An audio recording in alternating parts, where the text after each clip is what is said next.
Oh, you'd think by now I would have anticipated that. Brian Carrotsticks, my bestie, my brother from another mother, my homeboy, my N-word, which would be ironic since he is an albino. Any other words used to describe your best friend? If it were for the fact that we're not attracted to each other in a sexual way, along with the Bible being very clear about buggery, we'd be full-on buddies. Oh, and another reason Brian and I aren't full-on buddies is because neither of us swing that way. Which is amusing, since Brian doesn't even want to associate with the opposite gender. Anyways, I'm getting off track, so I'm just gonna come to the cut to the chase. 7:30 AM. Make breakfast for everyone. Kids, Dad, breakfast! 8:30 AM. Drop his kids off at school. I know what you're thinking on your right. That is a Ferrari he's driving. Would you believe me if I told you he won that in a raffle? I'd say someone must have been high out of their mind to give up something like that, but we'll cross that bridge when we get there. By the way, make any jokes about homosexuality and bridge crossing because of my suggestive comments earlier in the short, and I will find out where you live and personally punch you in the nuts. Or in the taco if you're a girl. I do not discriminate. 10 AM. Take his dad out for a stroll in the park, provided the weather is good.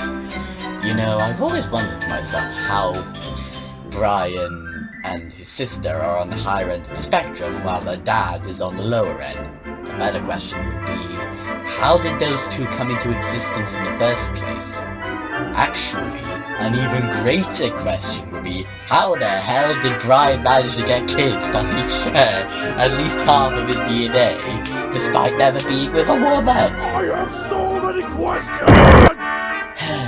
The wonders of the universe. Anyways, since their stroll usually takes about an hour, they go to the latest grocery shop and buy themselves a snack.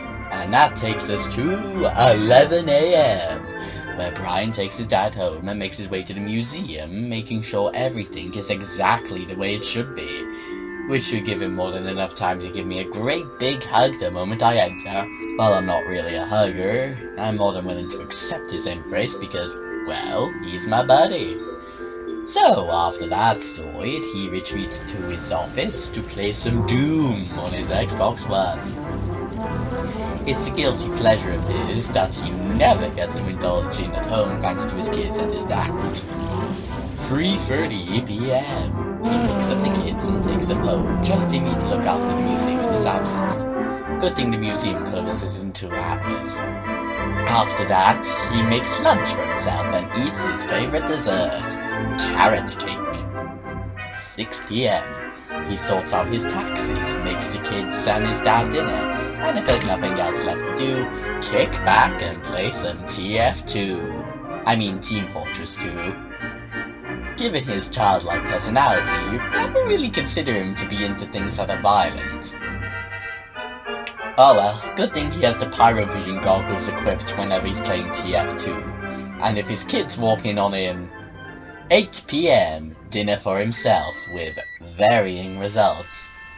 Aye! Hot, hot, hot, hot!